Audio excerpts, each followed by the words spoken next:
Welcome back. So here's what we're doing. The home we're visiting today is about 5 years old, and while it's an ENERGY STAR home, the homeowners have had some comfort issues.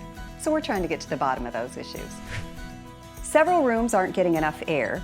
One room has a loud noise when the heating and cooling equipment is running, and that same room either gets way too hot or way too cold, depending on the season. Pete and Silas did some testing around the home. They did a blower door test to check out air leaks, and then they checked out the heating and cooling equipment.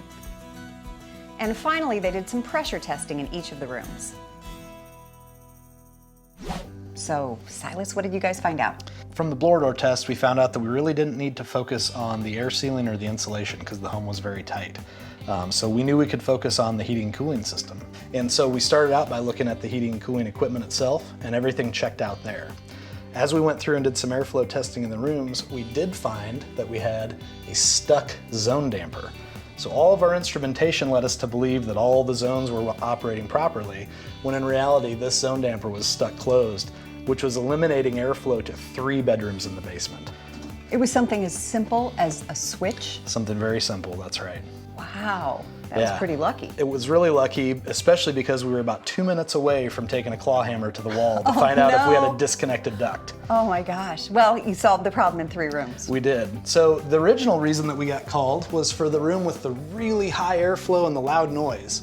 And what we found out was the duct that went to that room actually connects right over the furnace. And when that happens, the airflow from the blower has no resistance, so you just get way too much air and a lot of noise. And like a proximity issue. That's right.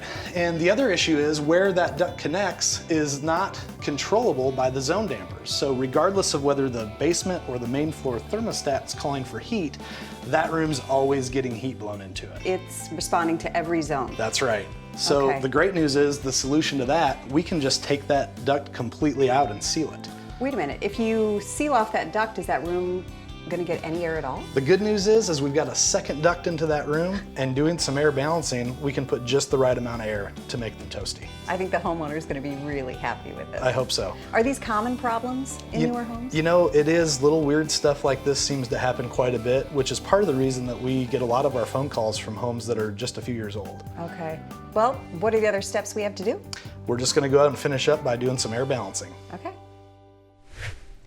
So, Silas, what's the last thing you need to do here?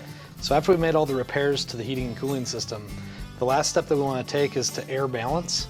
And essentially what that means is we're going to take air or heat from the rooms that have too much and redistribute it to the rooms that don't have enough. And we're going to do that by installing these manual balancing dampers. So we're going to use what we call a retrofit damper. And so this literally just slides in to each of the registers that have too much air. It gets fastened with one sheet metal screw, and then I can adjust this damper to redirect the airflow back to a different duct. How simple. So you just manually adjust it? Yep. So you install this, and then can you adjust that at any time? Yeah, we can close it down to shut more air down or open it up to put more air in the room.